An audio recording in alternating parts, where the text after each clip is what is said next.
Apart from the Sangam as the physical presence, physical event of the Sangam itself, into the process, तो उसमें documentation का एक objective तो है. Documentation माने कि जो जहाँ पे गतिविधियाँ चल रही, इनिशिएटिव्स हैं और जिन पे डॉक्यूमेंटेशन किसी को मालूम नहीं है उसके बारे में या बहुत कम मालूम है, उस पर डॉक्यूमेंटेशन करना, that is one of the parts of the process. So while there is a process happening over 3 or 4 days, I'm assuming that we are doing these with some objectives. Now to me there are 4 or 5 objectives. One objective is that we provide some documentation about these alternatives at the website, right? So if I look at the website today, most of the documentation is extremely बहुत थोड़ा सा है, like we use it in some. So I'm wondering whether that purpose is really getting served. कि अगर कोई एक alternate प्रयोग कहीं पे कर रहा है और हम चाह रहे हैं कि many more people should know about it, then there has to be some bit of comprehensiveness to the stuff on the website. Is one concern of mine. नहीं, जैसे संगम के टाइम में भी अगर 2-3 लोग उसी पे वो काम कर रहे हैं, अच्छे से क्यों नहीं हो सकता? नहीं मतलब वो सब 2-3 लोगों को वो जर्नलिस्ट का रोल दो वहाँ पर, और इवन कैमरा में भी आप उनको पकड़ो. वो कुछ किए मतलब 2-3. Actually, the only one that I could do well was of the one from Timbuktu. Because what I was doing was that everyone got a chance to speak quite a lot. Like said, Sangeeta really got a chance to speak. When she spoke, then I was able to add her other contributions. In the other sessions, whenever we spoke, I was able to add it and give it that depth. Then people liked it. But just that part by itself sometimes doesn't stand. Take 15-minute interview. Also, that we have done now, but like it takes time to process. I mean, like 15 minutes is about what people But I think will Manish, watch. what we do, I agree with you, is and again we need to figure out how. Not the core organizing team, because there's just too many things happening. But 1 or 2 people who maybe even a good journalist, like you said, could be called specially for doing this kind of thing. I can recount an example of something we're facing similarly in the community media sector, which is that essentially we wanted to show examples of how this was making a practical difference to communities, and we were getting extremely patchy anecdotal evidence only.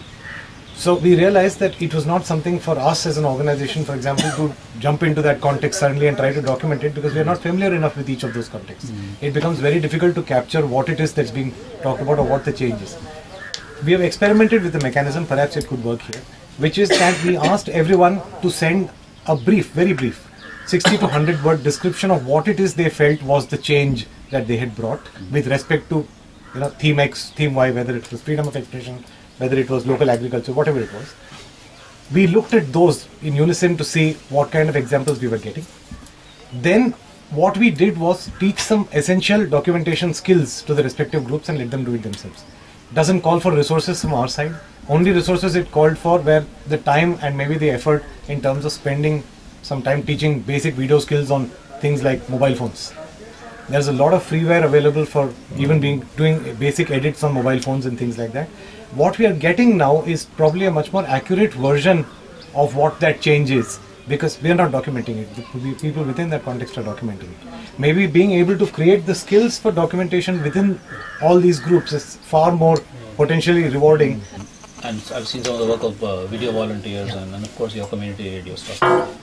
Is that these are all fantastic ideas, and I think we must try and use them in the Vikalp Sangam process. What we need is at least 1 or 2 people who can peg this, which is not to go around the whole country and do this, but just be part of a core team within the Vikalp Sangam process who identifies who are the places and people and organizations and institutions who are already doing this, who have the capacity, like you folks there have, or Green Hub has, or video volunteers have, or you have for the community radio, and then see how we can maybe even have a quick sort of brainstorming meeting of 6 such networks or 5 such networks and say, okay, here's the idea, here's the objective, it's about alternatives, and here's the whole range of alternatives. Now let's see what we can produce out of it.